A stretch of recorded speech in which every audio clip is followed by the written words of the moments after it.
Welcome to another episode of Opinionated Off Topic. Today we're with one of my good friends from college, from the good old Fort Lewis days, back in the day, John Yoke Kennedy, and we're also here with Carlos Mojica. And we got a very special guest for you guys today on the Opinionated Off Topic series. John Yo is a hardworking creative himself alike, just like us, and we're going to jump right into his story. So, Yes, sir. Thank you for coming on, taking time out of your day. And I know it's not a fun drive at this time of hour, but you still made it. I appreciate y'all having me on. It's big. Yes, sir. So first things first, just a little bit about yourself, where you came from, all that good stuff, all the weed days that you spent as a lad. Most definitely. So so military kid. My pops is retired Army. So was born in West Point, New York. Didn't spend too much time there as a youngin'. So moved here. I think I was about 2, maybe 3. Was raised in San Antonio, Texas, majority of my life. So grew up there, went to high school, everything. Where'd you go to high school? Steele High School. Steele? Down there. So, oh, okay. You from San Antonio? Or? My mom is from San Antonio, but okay, she from the hood, so not many people that are from San Antonio went to her school. So sure. She went to John Jay. To Jay, okay, Yeah. for sure. Yeah, I popped around a bit. My freshman year, I was at Roosevelt. Popped over to MacArthur. I don't know if you know those schools too. And then my pop ended up buying a house out in Cibolo, so we moved out to Steele. Nice. So were you there with Malcolm Brown? Everybody asked that question. I wasn't. He wasn't. He graduated right before I got to high school. Okay. We got to meet all those guys. You know, Tommy Armstrong, Malcolm Brown, a lot of greats that came out of there. Caden Stearns, Caden Stearns was in Cibolo? Yeah. Mm-hmm. I didn't know that. Yeah, it's crazy. So a lot of great talent, a lot of great role models that came out ahead of us, and rich football culture there for sure. Yeah. So, anyways, when you guess growing up, was football like the first sport you played, or is it just basketball, baseball, football, like everybody else? It was. I said the first one I played was soccer. Actually, was good with footwork. I love to run up and down the field. So started venturing into everything else from there. I think it was basketball next, and then a couple years later, got into football. And so after that point, I think it was. I'm forgetting track as well was a big one coming up as well. I think for everybody, but I think the focus after that point became basketball, football, track, high school. Basketball, football, was playing in the marching band for a little bit, so was trying to juggle those. And then, so the one that ended up winning it all was football. So, what made the football stick out for you? I think it was just the way I was built at the time. It just made sense. So, basketball, feel like I was skilled in, didn't really come into my own until post-grad and everything, but football just had the size and natural ability for it, so I was like, let's maximize it. So, what position did you play? Tight end. Tight end. Yeah. See, and it's crazy because how tall are you? 6'7"? Yeah, 6'7". Yeah, so it's like you look at you just look like a hooper. You know, like you wouldn't even think like football at all. Exactly. You know, that's everybody's first guess. Because like most people that are like your height or like 6'6", they're like a tackle and they're like bigger. You know, right? So. And that was a goal. My freshman year, I played up at Fordham University, and so I had gone up there. That was the first year I'd actually played offensive tackles up there. Okay. Where's that at? Up in New York. New York? So the Bronx, New York. And so that was a D1 AA, really great program at the time under Joe Moorhead. We ended up going, I think it was 8-2 that season, or 9-1, 8-2, 1 or 2. Mm-hmm. Good season. But was really trying to get back to playing tight end, and it was end of that season. I was trying to see if I could go for like a tryout or something like that. Still felt like I had that same level of athleticism and everything, but wasn't gonna be able to get that shot. And so I was like, let me go ahead and try to get to a program where I can get back in that space. So were you bigger back then? At the time, coming out of high school, yes, I was like agile, but I was a little heavier in the sense of like I think I've been this height since like my freshman year of college, but I say weight wise was about 255, 260 at the time. So I had weight to kind of shift and play. Yeah, you were like more of a hybrid. Like you couldn't like gain that weight, I feel like, but you weren't going to slim down like, because you're just tall. Facts. So it was right in that mid space. Yeah. Exactly. Was it weird like switching from tight end to offensive tackle? Oh Lord. It was it's kind of I forgot what my pops called it. He used something about talking about putting a deer in like a cage or something. It was like I was so used to moving freely and everything, put those big old knee braces on, and from my perspective, it just like I understand the purpose of them is there to protect you in the trenches, but I could not do it. It frustrated me beyond relief. I tried to take them, hide them. My coaches on my behind, just like where your knee braces at. Can't come out to practice without them, and it just like the whole thing. I'm zooming through ladder drills and stuff. Coaches getting pissed saying I'm going too quickly, and it's just like I was having a miserable time. They recruit you as a tight end? Up there, yes. And so they were like, we could use you as a tackle, but I was coming out of high school as a tight end, and it was like when I got there, they were like, yeah, your size, we're gonna be able to pack on stuff to you and make you an NFL tackle. Mm-hmm.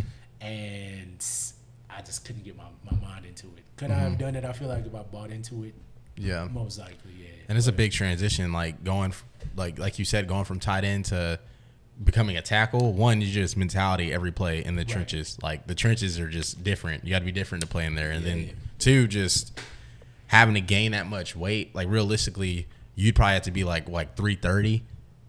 You know what I'm saying? So like, 325. Jumping up like 70 pounds like that. Like one, that's really hard to do. And then two, like you just really have to like change so much stuff to even like start progressing that level that way. Bro.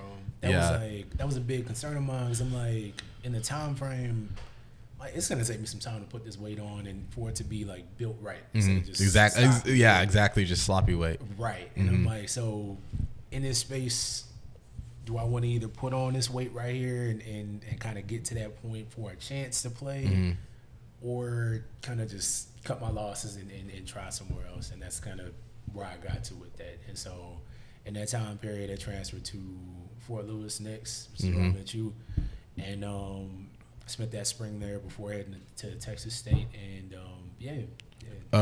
did Crawford recruit you to Fort Lewis, or who recruited you? It was yes. Okay. Yes, it was. So it was I think I was looking at a few HBCUs at the time. Howard. Who else at the time? There were a few schools down the East Coast I was still staying in. Ended up taking Fort Lewis. Really enjoyed my time down there. Actually. Yeah, that was fun. It was a fun time. Loved all the guys down there. It's just like it's a family feel. Yeah, everybody down there, so it was dope. So yeah, enjoyed my time there. Ended up I was looking at schools like UNT, Texas State. Definitely wanted to go back D1, and so that was hunt in itself. I kind of there's some days I feel like I wish I'd taken a path to maybe UNT. When I go into their camp and everything kind of felt just right. I just kind of went against it. So I would think about that often. Had I gone there, would results have been different in a career? But realistically, there's nothing I can do to go back and change it. So I just had to accept it for what it was and keep pushing forward. Did you play a season at Fort Lewis or no? No. I just spent that spring semester. This is a semester. Yeah. Yeah. I'm curious. Like, what was your thought process? Because eventually I want to interview a few guys that I played with on the pod. So, like, what was your thought process coming to Fort Lewis from a D1 or like from a bit like we both played 6A in Texas, like coming from that level of high school, then going there. And obviously we had really good coaches, to be honest, but like from a facility standpoint, lack of engagement in the football team, things like that. Like, what was your mindset when you saw that, or like how did they recruit? How did they get you there too? Like what made you like be like, all right, I'm gonna go, even though it's like worse than like the high schools we came from. Facts, man. It's not good. I went up there. That NIL money, man. Because I was have to donate. Because when I first went, he was driving. I was like, "Oh, is that y'all's practice field? That's your field?" Like, no, it's the high school field. Right. And I was like, "Wait, that's y'all's field?" It's like, "Yeah, that's what we play on." I was like, "Why is the high school field better than y'all's field?" It's wild. It was humbling, but it's like it was something in my head, I guess, coming from that point. everybody, and I talk to young athletes about this, everybody around all the time, like, there's this hype around D1 football coming out of high school. I feel like everybody wants to be on that stage on signing day, signing to a big school. Yeah. Just the camaraderie and the hoorah around it all. And so when you get past it and you get up there and realize everybody at this level was all state, all city, whatever it is, wherever it came from. Yeah. No one here is really a bum. It's like you got Bama level guys and Texas State level guys. No shade, no tea, no shade. But like there's tiers to it, but everybody there is a good athlete, no matter what program you go to in the nation. No doubt. And so I didn't want to go somewhere else and just be sitting there as another dude on the sideline that's capable, but isn't going to get that PT because, this guy's a senior here, is going to play ahead of you, so you got to wait a couple years. Exactly. I was just hungry to get back on the field. And I think Fort Lewis was going to be a good opportunity to test if my devotion and drive for football was still there. Am I going to stick it out, go through the trenches, and really still grind for this sport? And I say it definitely did fortify that for sure. Yeah. The guys I met there, I feel like from work ethic to just friendships outside of football and everything up there was just pure. It was real pure. So, it was a cool experience. So when you got to, did Texas State offer you just to go walk on or? So when I came down to Texas State, I was doing like camps that summer, going down when I left from Fort Lewis, and I'd gone to the UNT camp, Rice. Who else did I do? UTSA, I believe, and then Texas State was one of the last. And so Texas State had a really good showcase there. They just got Everett Withers at the time, was a African-American coach coming from JMU. And so I was like, I'm going to go ahead and try everything here. And I think looked like they had a good group of guys that were getting together and everything. And wasn't too far from home. Family was going to be able to come up and watch games and stuff like that. So that kind of just influenced that decision. Yeah, right there. Yeah. Exactly. Keep it close to home. Yeah. And you played at Texas State? Yes, very briefly. Yeah. Very briefly. So it's career got cut short. Little going into my sophomore year. Wow, that was pretty early because my Fort Lewis semester was, I think, second half of your freshman year. Yeah, because we were all young still. Facts. That's crazy. Where did you graduate? I graduated high school 2015. Yeah, so graduated with us. Yeah, okay. So because I remember we all hung out because you were new and we all would eat at the cafeteria every we'd always meet at 6. We'd all just eat. Exodus or Sodexo. Sodexo. Yeah. So we would just eat there and I was gonna bring up this story later, but I want to talk about that little competition you and Richie had. Oh yeah. Richie's a fool. Yeah, that's when I knew you were you had that little comedy in you. Oh yeah. Yeah. So you pretty much got to meet everybody that I know as well. So Dre, Justin, the whole group. Jake wasn't there, right? Jake wasn't there. No, not yet. He was in high school still. Was Quaylar? No. Oh yeah, Josh might have came in with. Remember Big Josh Quaylar? Yes. Yeah, he came in and Kyle, right, with the long hair. Yeah. He chopped it down. Yeah. Was that the quarterback? No, Kyle was one of my friends. He was like a tight end, but then he got moved into interior line. He got moved to DN, then he got moved back to offense and became a guard. But he's one of my good friends. Me and him were would stay together when we'd have to stay in the dorms during fall camp. Solid dude. Was he there with when that one quarterback came? The D1 bounce. Oh, you talking about Larry? Yeah. No, Larry came when he left our sophomore year, and that's when him and Bo competed for the job in fall camp. Gotcha. Yeah, I went up there twice. Met a lot of dudes. It's a fun place. Yeah, good time. Yeah. Definitely. It's I feel like it kind of forces you to build those type of relationships up there, knowing it's ain't nothing else to do. Yeah. Ain't nothing else to do. It's tight knit. Just you better go find some friends and make some fun. So what was it that I guess put football to the rest for you? Put it to rest. I say injury. Injury. That last one. Too much pushing those boundaries a little too much with concussions, and not wanting to risk that being a long-term thing that was going to kind of prevent me from doing other things outside of football in my life. And so from that point, making a decision to changed what was then my major in kinesiology to theater, cinematography at Texas State, and that being my main focus. Those days as a student athlete, that schedule is just jam packed. Man. So it's when you stop playing, it's like you got all this free time. Yeah. It's like, what do I do? Like all my boys are football players and stuff. These are the only people I really kick it with. So it's just kind of like, it's an odd, like lonely space to kind of reconfigure yourself and figure out where you're going to go next. And so, yeah, in that space, I was glad that film was something that kind of called my name and made that leap. And then, yeah, the rest was history, I say, from there. How was it like? Because for me, I played baseball, Right. and it was an injury that took the game away from me too. So how did that sit with you? Because me, it's like I would give anything to play again. Because I played with I'm friends with people who like just stopped playing because they didn't want to anymore because the coach and whatnot and they and got stuff to like go to that. school. And they It's got like, to go to school. yeah. I'm like, dude, I would give anything. I mean, granted, they went to JUCO, so it was probably obviously not the best experience. Right. But I would still give anything to play. Yeah. I feel you, man. How was that for you? It's like a long-term or breakup of like a long-term relationship, because I feel like you always have your sport to kind of balance everything in your life. When you're stressed out, that's kind of a stress reliever, kind of gives you joy, that dopamine boosts everything. So kind of adjusting to life without that was tough at the age I feel like it was going on in, like 20 years old, 19, 20, like it's a lot, I feel like, going through your head at that point. You feel like it's, you make it a lot bigger in your head than it actually is in a sense. Yeah, So, because after you look at it, there's so much more to life than just football. And I'm sure when you're that, you're like, dude, I want to go to the NFL, I want to do this and that, and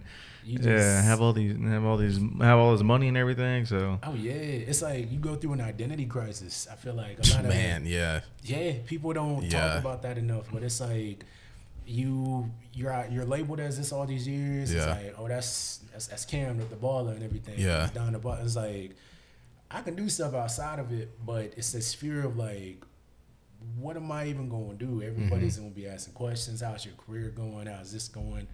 Because they just see football, and it's that fear and just identity crisis in a sense. So once that kind of configures itself, it gets simpler. Yeah. But I feel like every athlete goes through that once their sport or career kind of finally comes to a close, whether it be through injury or just graduation. Yeah, it's a new leaf to turn over. So, Did you want to ask your question about him and Richie? I mean, yeah. I guess save it for later. I'm gonna bring it up when we talk about like his what he does and stuff. Okay. But yeah, what time are we at before we transition into that thing? Okay. But yeah, going into you, like, you know, that identity crisis and things like that. Before you got into what you do now, was there any like hobbies you were doing outside of football that kind of that's what you started to do, which maybe translated into this, or maybe that was that, or like what were you like doing in your free time? I guess with all that time besides thinking. Besides thinking, exactly. I think one thing I've always done, and this is something I didn't realize how much this would carry through a lot of my career, I guess, dancing. And it's like something I've never really taken classes for. I popped in a few different studios and taken some choreography classes, but as a whole, since I was younger, I think Michael Jackson, Usher, people like that were big influences on me in that sense. And I would watch a lot of the stuff they did, and it just kind of spoke to me. I just wanted to dance. And so I would freestyle a whole lot as a kid. As I was coming up and getting taller, for some reason, I guess people just love tall people dancing. They're doing wild, goofy stuff. Yeah. And so I just embraced it. And that, I don't know, part of my personality, I just never really cared what people were thinking. So it'd be some wild stuff. But I was just like, hey, I'm in my own world. Definitely, like, off rip, I could just tell, like, you just from the jump, you didn't care what people thought. You just always were yourself, like, goofy, just a fool. Like, Facts, man. From the jump, everybody would know. So I appreciate you, man. So, yeah, for sure. That one, I think from there I just kind of started making small little videos and stuff like that. The comedic videos and stuff started kind of popping up, and I watched guys like I don't know if y'all ever seen Dormtainment or High Damn I Rock, guys like that on YouTube. Watch their type of content, love that type of parody content, and so started making my own. And so Instagram kind of picked up a bit, and then the TikTok and all that stuff kind of followed after. But that's kind of the origin of where it started, though. So. Okay. So you always dancing and things like that. So you kind of went viral before the TikTok and everything kind of emerged on Twitter. The video of you dancing in the rain, and everyone, you know, it's crazy. People really thought that was one, Jaylen Brown, and then two, like people were like sending that, like, you know, like how you have the group chats with your guys or whatever, and like you just send memes. Like people were sending that, and they were like, "This is really." I'm like, "Bro, I literally know him," and they're like, "No, you don't." I'm like, "No, I'm dead ass. Like I know him." Because I remember when you got on like Instagram or something, and you had did like the behind the scenes from the whole thing. Like you like recorded yourself like in the rain. You fit your phone to your car and started dancing, and it was dumping. Yes. So like what was your thought process to like what made you be like, I'm gonna just record this video of me dancing in the rain? Facts. I have no. I feel do like it for Lil Saint. Do it for Lil Saint. That literally was my thought process. My OG caption on that post was "Do it for Lil Saint." I'm dead. And I was like, I gotta do some Don stuff out here. I gotta pop out when the rain would come down. I don't know why those movies would always pop up in my head. Those like dance scenes from anything dancing in the rain. And so I popped out. It was a super rainy day. I just got off of work at a hotel I was working at. I remember those days. You used to make skits in the hotel too. Yes, exactly. I used to follow all that stuff on Snap. Yes, bro. Heavy. This was like early. Yeah. And so it was a super rainy day. I went to Walmart, came out, and for whatever reason, in my work pants, work shoes, turned on some music from You Got Served, and just started going crazy. And so I posted, I feel like as a joke at first. It was like one of my biggest, I feel like, social media mistakes in a sense. I didn't tag it, didn't put my social media. Yeah, you didn't put any watermark or anything like that. And that was before TikTok. So how like you reshare someone's TikTok, it'll do it for you. Right. Yeah. And that was like a big one. I was like, I guess because I hadn't even been planning on it to be viral. I just was like, another goofy video to post, and I posted it. I think the traction behind it came from another user who had made the quote like, "What was Jaylen Brown doing out here dancing in the rain? He should be practicing." And so that was like the first one. It was like, "Oh shoot, is Jaylen Brown dancing in the rain?" I was like, okay. I watched from the side, and then woke up I think a day or two later, and my phone was just kind of going crazy on Twitter. That video had taken off. I'm seeing Sports Center posted, ESPN, all these outlets posting the vid, and it just I don't know. I don't know how to explain that situation, but posted it, and it was kind of just one of those like lucky sparks. And how much of a following did you have at that time? At that time, I think about I want to say like 3,500, 3,600, something like that. It's not very many. Not for you enough for you to go crazy like that. Nah, not organically. I was like, I think Twitter wise, we had started getting in these like big engagement group chats and stuff like that. Found out the secrets to all these Twitter famous people and everything. Yeah. And so we were going into these mass retweet like groups and everything. And so for pieces of our content on Twitter, I think when everybody was in their light skin era taking their pretty boy pics. Oh yeah, the sun hitting nice. Exactly. Yeah. We had all them pics going crazy on Twitter, so we were able to build up pretty good size pics. Oh, wasn't it like the hashtag was like "find black men on Twitter" or some shit like that? Yeah, I remember that. That's funny. We were taking over for some time, and so that was going cool, and I think that's what kind of helped get the Jaylen Brown video out there a little bit. But that quoted tweet is really what set it off, and then that just kind of sent into everything else. So I think in a sense, that video, I was posting different types of goofy stuff at the time, but that kind of shaped an identity for like my online presence in a sense. Like anytime I'd post any form of dancing, it just would do well. Like nothing planned out, choreographed, just kind of freestyle, doing me would go well, and that kind of sculpted a lot in that early part. So for the other skits you're doing for like was all this in Texas? Yes. Okay. Yes. For all the skits that you're doing like at the hotel and whatnot and doing the dancing in the rain, were you just doing it to do it? Were you at that point? Was that when you started like I want to do this? I was. Or mixture of both. At that point, really just doing it to do it. At that point, I think it. A lot of the stuff like acting, performance, and all that stuff had just been an outlet for me for so long. We got an early start in the church coming up, me and my younger brother, doing sermons and stuff with youth days. And so when we do those, kind of getting that public speaking practice from a young age. My mom is a school teacher, so we'd have to come home after school every day.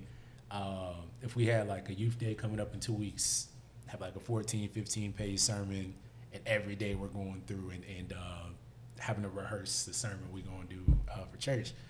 And my mom's in there on our behind, just if we're saying stuff lazily like, and God saith unto them. No, and God saith unto them, like just really clear stuff. And so we were doing stuff like that from a young age that kind of got us in that space, feeling comfortable. And it always just was like a freeing thing for me to kind of go, whether it be portraying characters, performing. It was just, I wasn't thinking about any other stresses, put it that way. So when it got to this aspect with social media and everything, at that point it was still just for fun. I think a few years later when I started taking acting and stuff serious, post-football is when everything was like, I can kind of turn this into like a career in a sense. So this can lead to bigger opportunities. So, well, what was it that made it like you turned that switch like, all right, I'm gonna start acting now? Let me see. I don't know if it was anything specific. It was I think I was still toying with stuff. I could say maybe, I don't want to say like the Jaylen Brown video, but I think the Jaylen Brown video kind of opened my eyes to opportunities that it could bring. I say the acting aspect just kind of came with classes I was taking. So Fordham had some good opportunities up there to take some classes. This is where Denzel Washington had graduated from way back. Didn't even know that. Yeah, rich history there. Yeah. Going to the city, watching off-Broadway productions and everything. There's a lot of good acting schools in New York, right? Tons. And so being there, like, rich in that culture, like, my freshman year, I think, is where that first blueprint was kind of laid in my head. It was getting to see that. I was only taking it for, like, one of my courses that year. It wasn't even, like, a thought of, like, a minor or major at the time. But the exposure to it, and it was just, like, a magical feeling, I say. Seeing my first performances in New York City was just crazy. So, I think that's where it started.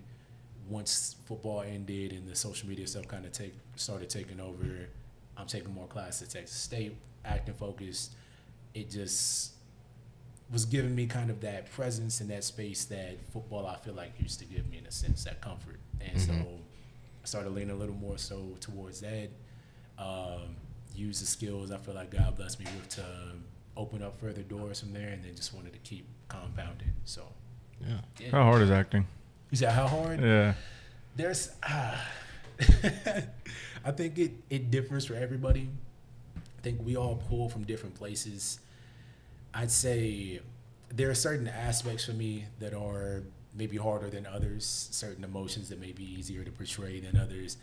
It was a award-winning film I did a couple years ago called The Dawn, and there was a scene in there I had to break down and cry. I was like kind of grieving over a deceased wife, and was looking at this picture kind of drunk on the couch and stuff, and had to kind of get to a point of tears in this condensed, I say, room about this size, just a bunch of people in there, where it's kind of just like cry on cue. You got about 30 seconds. All right, get yourself ready.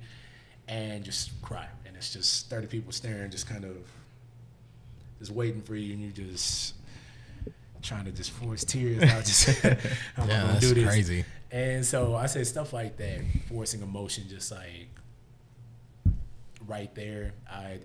Me personally, I got to take it to like thinking of something I would never want to imagine. I say like losing my brother, who's like the closest person to me, having to envision him, you know what I'm saying, having his life taken or something like that. Yeah. And it's the only thing that pushes me off that ledge to kind of like uncontrollable emotion. Okay, gotcha. And so it can be taxing. I say Yeah. that aspect. Maybe that's the more difficult Yeah. part, is that in order to become really good at it, I'm still working my tail off to be as good of an actor as I can be, but you realize that vulnerability is really one of those big keys. Letting those walls down and really allowing yourself to become vulnerable, feel everything this character's feeling, take it to those dangerous mental places. It's like a mind game in a sense. So, yeah, I say those are the tough parts about acting, if anything. Now, are you a actor or content creator? Because you have some Right. content on TikTok that's going viral. You got the TikTok hoodie on. So, what do you classify Yeah, look yourself as? exclusive right there. Yes, sir. I consider myself, I say both, to be honest with you. I think the focus is on the acting for me personally, but I know that the content creator aspect is like, in this day and age, like the layout of everything from TikTok to Reels, it's just, it only makes sense really to be out there in that space. I feel like that's where a lot of talent's being found, a lot of, you know, lucrative opportunities and stuff like that to partner with bigger brands are coming from. So I try to maximize both the best I can, educate myself on how each are changing with the tides and everything, and just keeping up on both. And then speaking of TikTok, your Spencer James videos. Man, Where- those are yeah, because I'd showed him a few. Oh, word. Yeah, back in the day, a couple years ago. Yeah, he was like, "This is my homie I went to school with," and Right. those are hilarious. Appreciate But you, man. what was that? Just how do you come up with like a skit like that? Because I always like for Drewski, for example, I was like, how does he just think of Right. these? Drewski, Desi, all that. I'm like, bro. yeah, It's the GOAT. Mark Phillips, Supreme Yes. Dream. I'm like, how do they just like It's that? yeah. Insane, man. I think it just Was that your second viral video? that one, I had a few other just like random, not specific theme viral videos up until that point. I think All American was maybe like my getting closer to like 15th, I'd say, like viral, big video. But I say one of the most impactful ones. I think it was super important. One, because I think that's when All American had like just kind of blew up, like kind of like came onto the scene. Facts. And then for you to make those TikToks as well, and then for like one to blow up, and then you just was the big thing with TikTok. Like once you can like create a trend or you got something going, you got to kind of do the same stuff for a while to Right. capitalize, like truly capitalize on it. And that's like what you did. Like you started going crazy with them, and you were throwing your own twist into them, and then you started acting as like the other characters and Right. stuff. So it was like a perfect timing, really, when when you went viral with that. Facts, bro. I feel like I tell everybody that it's like a big part of all of it is really just timing. It's like you could have this brilliant idea and post it at a time where it just people aren't clicking with it. Maybe a couple months down the line, it's just something. I say like take Old Town Road, Lil Nas X, when he first dropped that. It wasn't when it blew up. It was, I think, it was about a year or so before it started getting And traction. even Mo Bamba, like that song was old when when people were starting talking about, like, bro, this song's Like been out 2, for a 3 minute. years old. Yeah. Yeah. And then like now, then it just blew up. You know what I mean? Right. So timing really is everything with like all this stuff, I feel like. And so that during the pandemic, I think, is when we had nothing else to do. I feel like for content creators, it was like a great year. People jumping on TikTok at that time that was a gold mine point to jump on the TikTok. It was just everybody's in the house. We're watching these shows, which again, I think All American, what made it so or performed so well on my page was that, or part of that was the pandemic. Everybody's at home. I know everybody's watching this show. And so, yeah, it's going to perform well. I had that aspect of control in a sense over the trajectory of that in a sense. And so, yeah, so that worked out really well for a while. And I wanted to do that a bit for things like Tiger King, any other videos or series that were coming out at the time. But I say the tricky part, what you just mentioned, that came was just having to stick with doing it for a while, even beyond the point where I was like, you don't want to do this type of content, but you know, like that's the content that's hitting, right? You know, it's like it's gonna keep reeling in followers like crazy. But I'm like, on my end, it's kind of like I was having to have convos with myself. Like I'm kind of, in a sense, compromising my creative integrity because I feel like I'm watering stuff down at this point. I know from my end, I'm not giving y'all best content I possibly can be because I'm trying to fixate it into this box here of just like just all American stuff.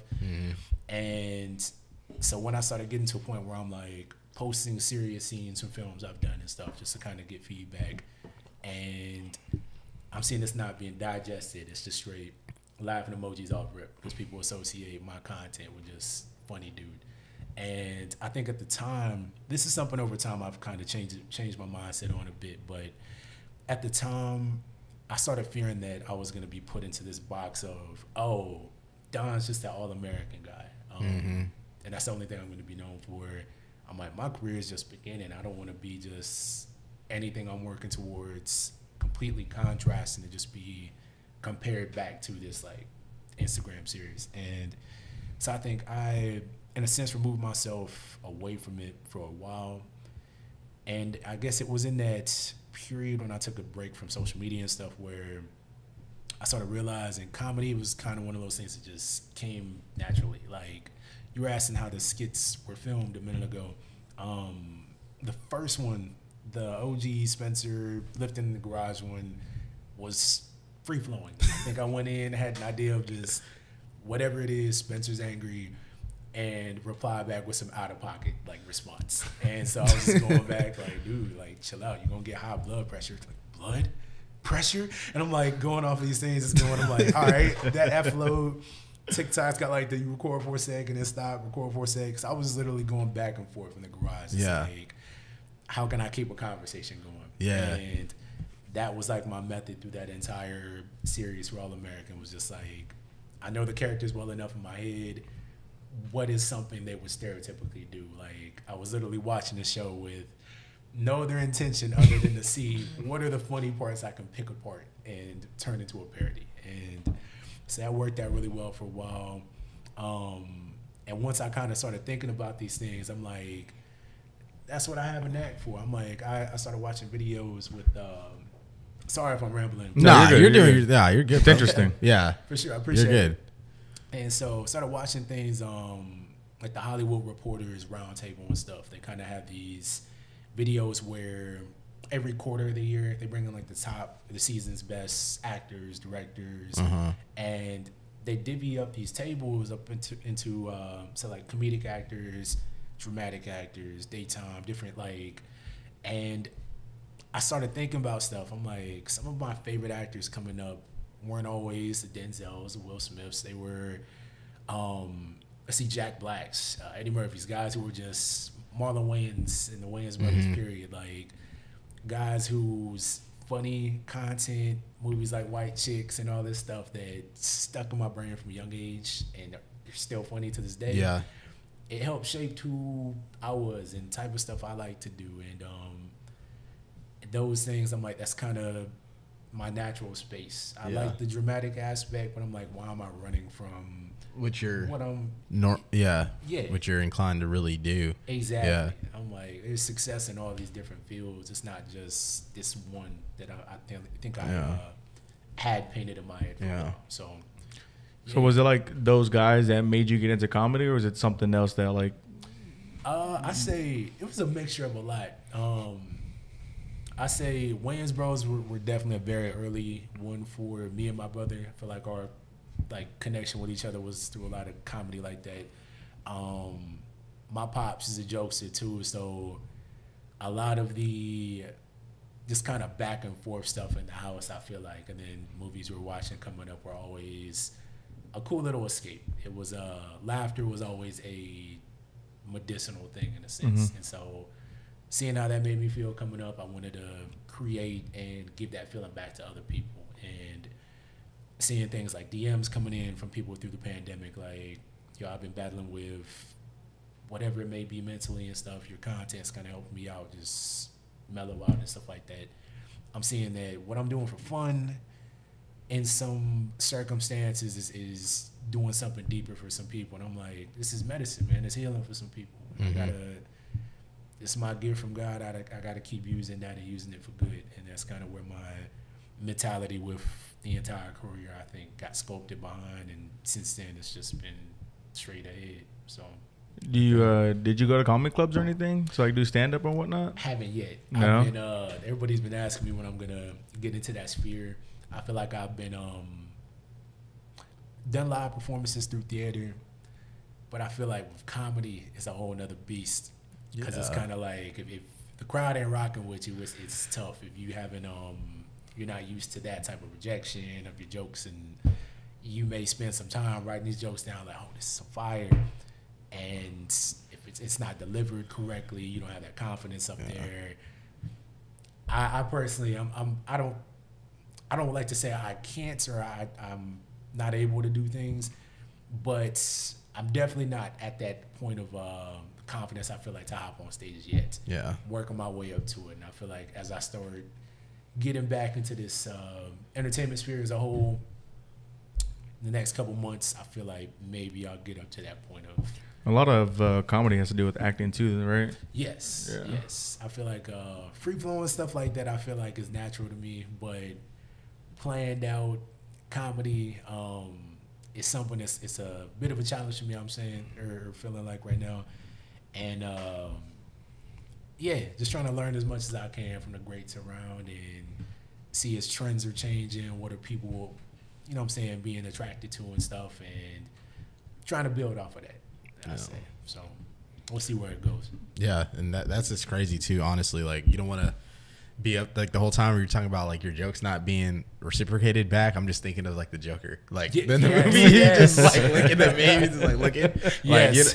like it's just a whole different beast. Like you said, just going up there doing a joke, it's not working, things like that. Because I mean, it's not your friends in front of you anymore, and No. because they're gonna laugh. Because Yeah. I mean.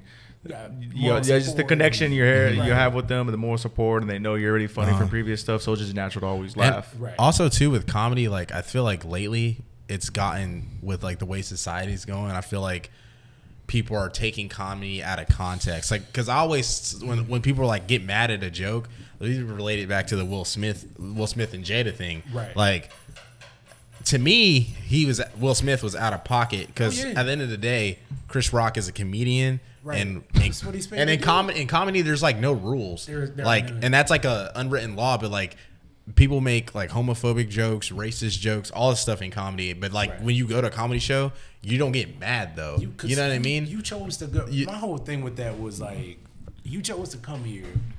You know what he's on stage paid to do. What is the problem here? Mm-hmm. You know etiquette of how comedy's supposed to go. Everything.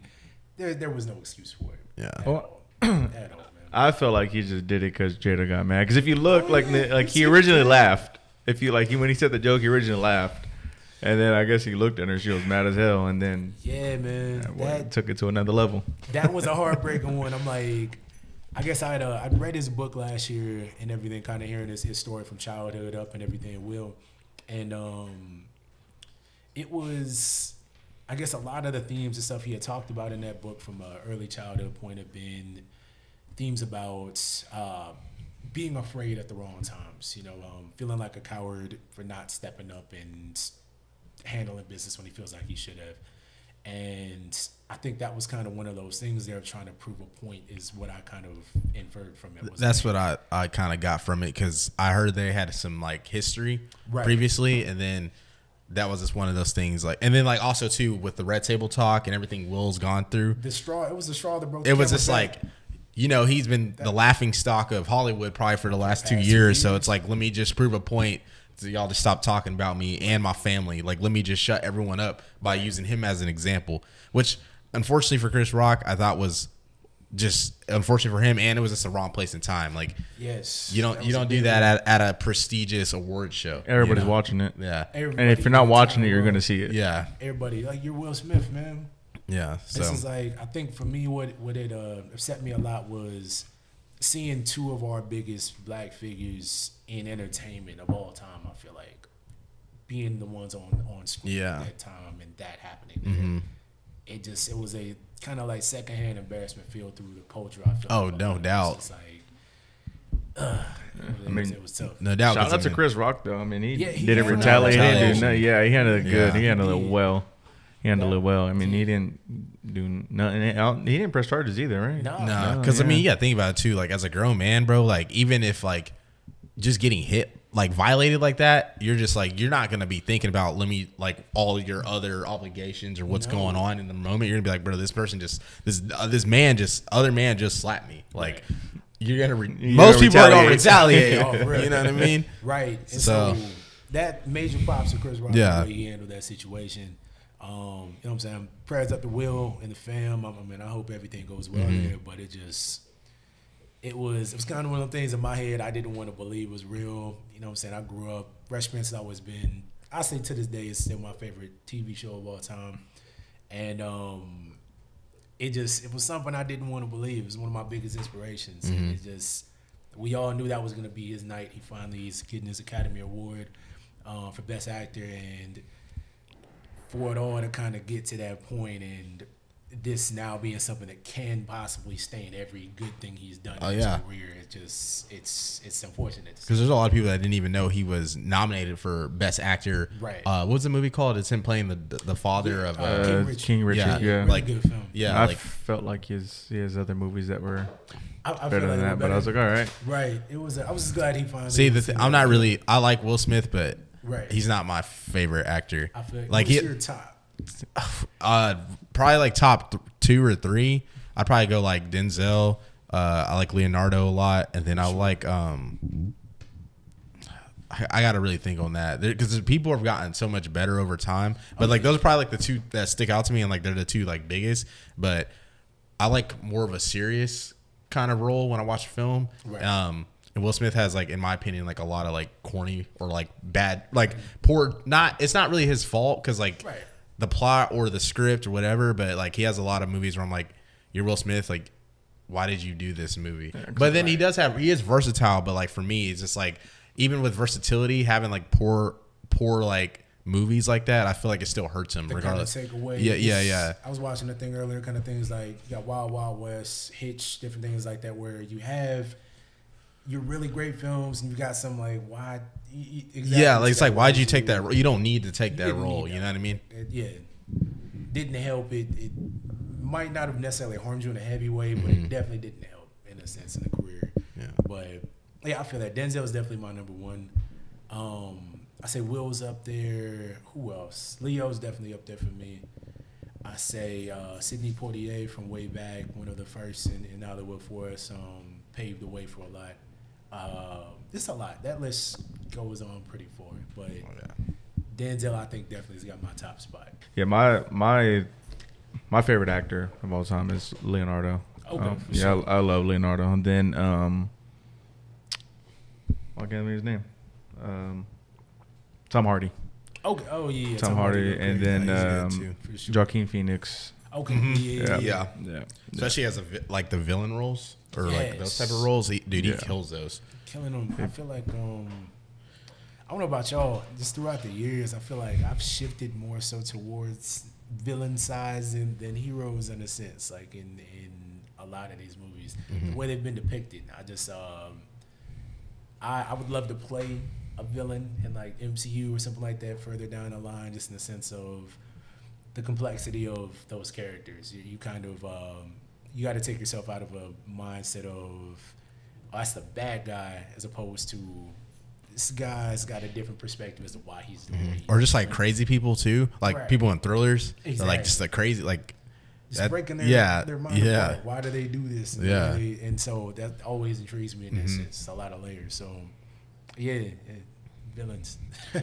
Well, speaking of villains and acting and our favorite actors, how did that come about for you? How did like people contact you about getting? Because you said you did a war film, Dawn, and then have you ever done other stuff as well? Like, how'd you get into acting? I say so. My first experiences with acting, post football and everything, getting into open mics, doing spoken words, kind of original pieces I had found online, just kind of practicing these things in my room. Were a really good outlet for me to kind of get out there, back on stage, perform live in front of people, and so that energy was really big for me at the time.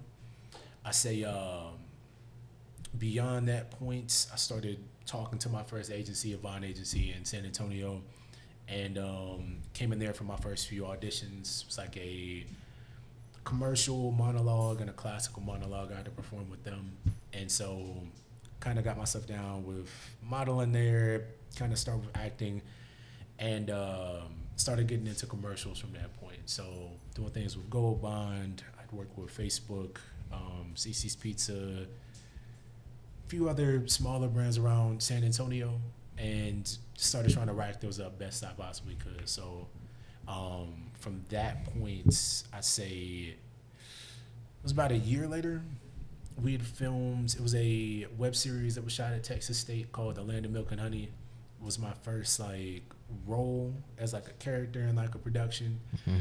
And so I was playing a pastor. So Pastor Carl, everybody out there who's seen it.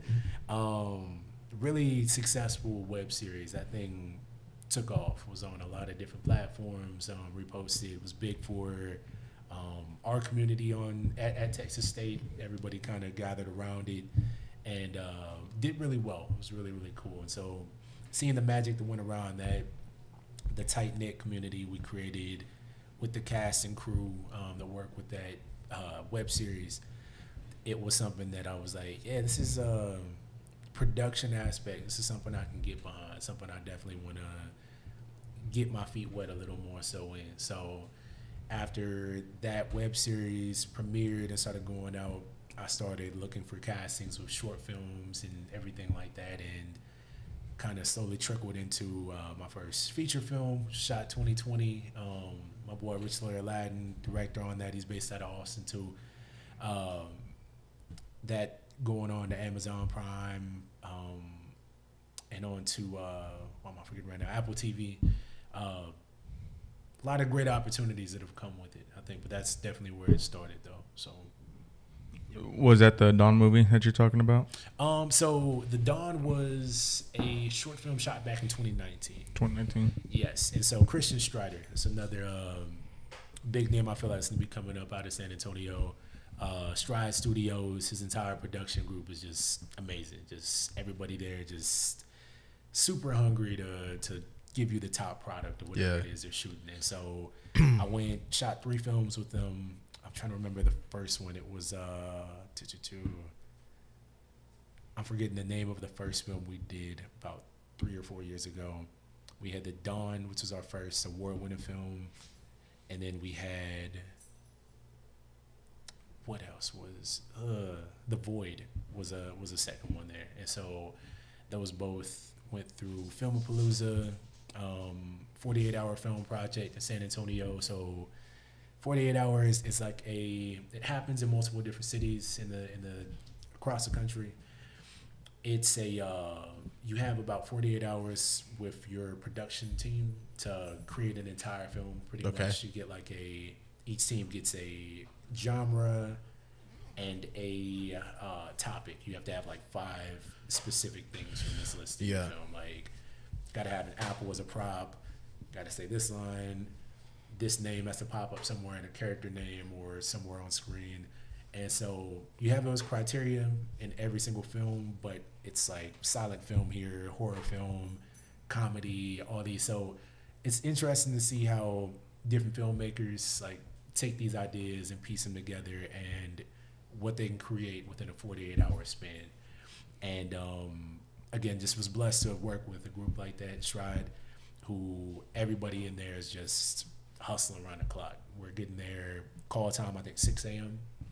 on that Saturday, shooting till about midnight, maybe 1 a.m. the next day, go home, come back around 10 a.m., shoot a couple more hours, editors take all that footage, and then by midnight that Sunday have a whole film submitted for this festival. And so it tested me as an actor in all those cases, but coming out of those like Best Actor awards, those films winning Best Cinematography and different things, it was just a really big, like, intrinsically awarding just feeling in a sense. So seeing them things has kind of made us want to keep climbing and shooting for more. So heck yeah. So I guess with getting into those roles and those avenues, what has been, after graduating, what has been like the next step for you? So is that like your full-time thing, or do you have like a 9 to 5? Like what's kind of like your work life now? So right now, about a month ago or so, I say coming up on 2 months, I've been working with a company named Blended Sense up here in the Austin area. And so we're a digital tech company, tech media company. Okay. And I'm working as a content producer there. Okay. And it's been a really, really great start. The team there from top to bottom is just really family oriented. We do a lot of work with a lot of different small businesses around the Austin area, getting content out to them in a very quick manner. And so got a great network of creatives, different photographers, videographers who go out to these scenes, shoot these different videos for these companies, and high quality, great prices. It's just a good gig going on. So I was blessed with the opportunity. Again, I'm alongside other directors, producers I've worked with myself with this company. And in a sense, it's kind of in the same realm of what I wanted to be doing as an actor. So long term, I wanted to get into producing and directing and all these other chairs as well. Be able to run my own sets one day, call the shots. So getting this opportunity at a young age, it's definitely a huge blessing right now. I'm trying to maximize it best I can, and then pour in what I'm learning from this career back into my acting, and then vice versa, kind of doing a trade-off of both. So I say equal balance right now between acting world and career life. Gotcha. So I guess go ahead. So I guess like typically after work, things like that, are you continuing like to go home and work on more either pieces, content, ideas you have? Like what's kind of like that process to like elevate you more? Like do you like make YouTube videos or like do TikToks? Things like that.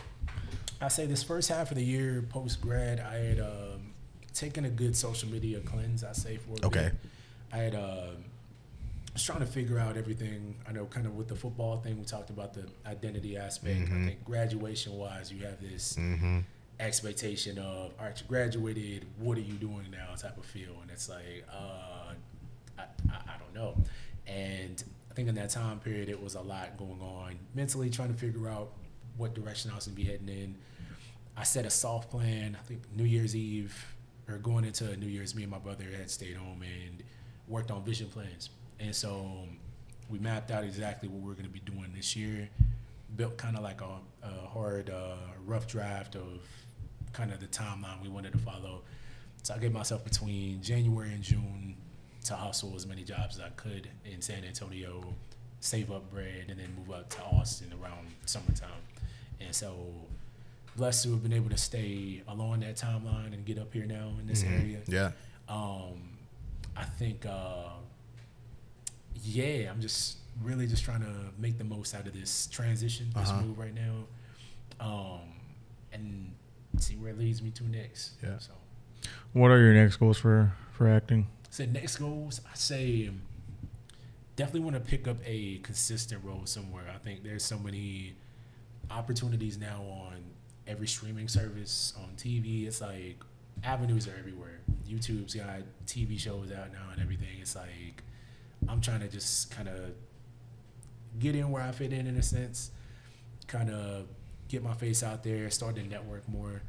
I say the past few years, a big sense with opportunities I've had have come from just talking to people online, reaching out, and different content creators who are in the same sphere, reaching for the same type of things I'm doing. So got that common interest and compounding on that. And that's definitely helped a whole lot in regards to I guess keeping that perspective in check, I guess going through to the future. So I say short term, I definitely want to keep acquiring as much information as I possibly can. I'm trying to, I say post, when I get off of work every day, I try to take at least about an hour or so to dedicate time to just honing in on that craft, whether it be going through monologues, watching videos online about how to sharpen up on certain aspects of acting, seeing things through different lenses, different perspectives, are all things I try to do just to make sure when I am popping out on sets, I'm better and better each time, not falling back in that process. So I say right now, that's my main focus. How it so I guess since you brought up all the streaming platforms now, is it easier to be everywhere but California now to be an actor? Yeah, I was about to ask that. It's a good one. I say it's something I learned in the last year heavily. So I'd done a trip out to LA in the last summer. It was for, I don't want to get into what show and all that, but USA Network, it was like an opportunity on there that it just really bad experience. Sorry to cut you off, but are they bad with shows? Because they had another show that I was watching, Shooter, and it just stopped. It was like the casting process of this show that we would go through. They just was just really crappy. Yeah. And I think, what's that other big show that was on Netflix? That was on USA too, wasn't it? Is it a dating show? No, it's like with they're on the plane and they like lose 5 years of their life. Oh yes, Manifest. Manifest, yes. Wasn't that on USA as well? It might have been on the cool. I never watched it. And then that just stopped. Yeah, it just I don't know what happened. I'm sorry. That just came to mind. I was like, what is it with USA? So yeah, man, it just snapped. Yeah, I think what I was learning in the last year, those trips, like say to LA for that experience and everything, we started learning at the end of the year that I guess because of how everything shifted with COVID and everything and how auditions are going, we're not going. There used to be a place up here called the Casting Station where any commercials I was doing and stuff, it would go through there. And all that got shut down with just like long distance, just auditions, all that. I think it made it easier for people handling auditions. They don't have to go to a place, set up, all that. It's just like record it, send it in by this time frame, and we ain't even got to go anywhere. Just watch your footage. And so as an actor, I didn't like that aspect. I really love the going into space, feeling that energy, performing live type of feel. Feel like you can get a lot more than that over seeing something on a tape sometimes. But was going through that process, and as it did shift to the online process, I started learning that we in Texas are low-key, or technically considered local hire between Atlanta and Los Angeles. And so a lot of the work that happens out here, we're able to get access to auditions out there on both coasts, and those things be eligible for us because we're considered local hire. Pretty expensive, but it makes it in a sense to where, because everything's so digital now in that aspect with auditions, you don't really have to go to a LA or a New York or something like that to really take off. You can stay right where you're at. So that's one benefit I think that's come with this changing process through the pandemic. So it's been cool. Would you ever want to like leave Austin to pursue these avenues, or you kind of hope everything falls in line and you can kind of just stay here, or like build it up here? I would prefer to build here, personally. I feel like working around different parts of the city and seeing different aspects. I was out in Spanish Oaks yesterday and seeing like, that's a nice area, beautiful. Yeah, just like seeing some of those homes out there. It was just like, this is definitely somewhere I'd want to set up. It's becoming such a big like metroplex where everybody's just coming here and starting new businesses, new lives. So I would love to keep building in Austin. Really just keep it at a point where if I have to fly out to LA for a project, I go out there for this time and come back to Texas. So, but it's Texas is home for me. Yeah, understandable. So, yeah. Besides, the only person I can think of is Amber Heard. But besides Amber Heard, who else is from like Austin area that's like big? actor or producer? That's a good question, to be honest with you. I personally couldn't tell you. I have no idea. I definitely got to do my research on that. Yeah, I don't think there's. I mean, Matthew McConaughey's from, I guess, San Antonio, but close enough. Right. And that guy who made the Spy Kids. Rodriguez. Rich. Wow. He lives in Lake Travis. Yeah. He lives in like a little bit past Rough Hollow. I've seen it. It's pretty nice. He has like a castle type house. That's dope. Yeah. I think he's from Austin. Nice. Yeah. So have you done any South by Southwest or anything like that, or do you plan on doing that soon? I would love to. I definitely would. Right now I'm trying to get back on the circuit with films that could be entered into it. Okay. And kind of just try my hand at that. I really want to challenge myself to see how far can a new film with kind of stuff I built up now, people around me I'm working with have built up. What type of product could we put out there that could perform well at a South by Southwest? So I think next year that definitely is going to be a big focus, getting something like that, a home run hitter if we can. That's dope. Appreciate it. That's pretty much it from. Last but not least, we touched on a story earlier that I thought was funny not when I first met you, but like kind of as it was towards the end of that semester, my freshman year. Right. You and Richie, who's also a fool, had Richie's a fool. Y'all had a little weekly like funny off competition or something like that, where y'all would both do different stuff periodically throughout the day or whatever, and y'all would just one up each other. But you set the cake with what you did coming into the cafeteria. So like, what was your thought process on that? And because bro, that's still to this day some of the funniest stuff I've ever seen in person. I appreciate you, man. I think in those things, I love to have fun with it. In a goofy sense, I'm like, there are no rules. It's not hurting somebody. I'm just gonna make it weird. I think that's kind of what took my thought process through that, and it just it's a great feeling, just getting to share those laughs with your boys and everything, and just like be free. Mm-hmm. So that's really it for me. What was the thing you did walking into the cafeteria? Go ahead. I was I'm trying to think of exactly which was this the time I had was this a fat suit? Yes, it was a fat suit. But you like made it though. You like put like a pillow in front of you and then one behind you. I had a whole goodness gracious. I think I was recording skits that day in my room or in my dorm. It was like I don't know if we did not practice. No, we were done. This was towards the end. This was like probably like into March or April. Like we were finishing up spring ball. That's right. Yeah. And I think this was bored sometimes at all time. Yeah. I had like a video. I think I was like recording in the studio in my dorm room. It was like a fat producer who like someone was baiting him, and it was like a Snicker bar on the ground. And I had a bunch of like clips of a dude kind of running around. Bro, you were like rolling around. Yes.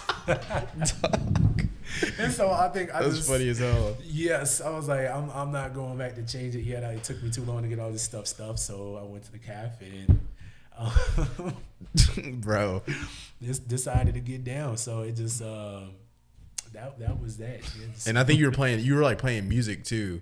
I was. Yeah, like blasting it like a backpack and walked into the caf, bro. And just started dancing. And just yeah. And it's funny because like people that don't know about Fort Lewis and Durango, Colorado, like at the time, it got a little better towards my end of the college with like the black people. Right. We started bringing in more guys. Mm-hmm. But when we were there freshman year, especially before you got there, like dead ass, it was me, Dre, my homie Tyrell, Richie, Malcolm, and a few like there's probably like total like less than 20 black people at Fort Lewis, and they were all athletes. That's wild. So like at the time when you came, there was like no, and that remember Yik Yak? You remember that? Yes, so like before you got there, we were getting like scrutinized and blasted on Yik Yak. Like people were like a little racist, I think, because I mean they're not from unless they're from Denver, they weren't from like populated towns in the Four Corner region. So them seeing like black people and then like seeing like black people from the city act like a certain way or just act normal, they were just like, oh, like intimidated or get all like scared and nervous and stuff. So I already know, like, when you came in with that fat suit, they were just like probably like so like, oh my god, like texting and shit. Right, like, right.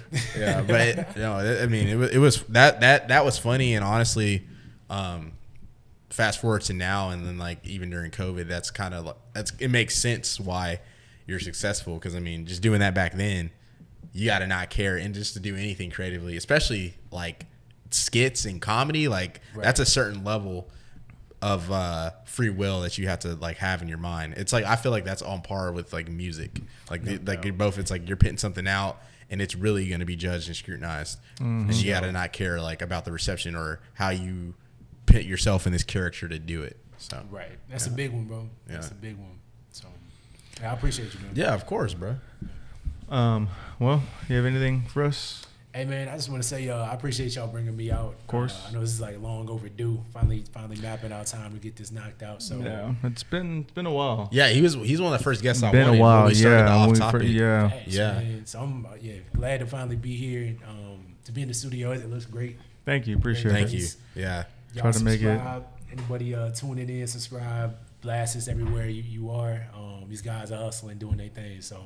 Oh yeah, appreciate you. Where can they find you at on the socials? Yeah, what's your socials? At I am Big Kens on everything. So I am BIGKENS on TikTok, Instagram. I'll be popping on the YouTube soon, more consistently. Oh yeah, but those are the main ones for now. Alrighty. Well, go give my boy a follow. Like y'all do, show love. He's family. You support the family. Follow him everywhere. Get his YouTube running up there. But that'll do it for your boys over here at Opinionated. We'll catch y'all guys next time. Peace. Peace.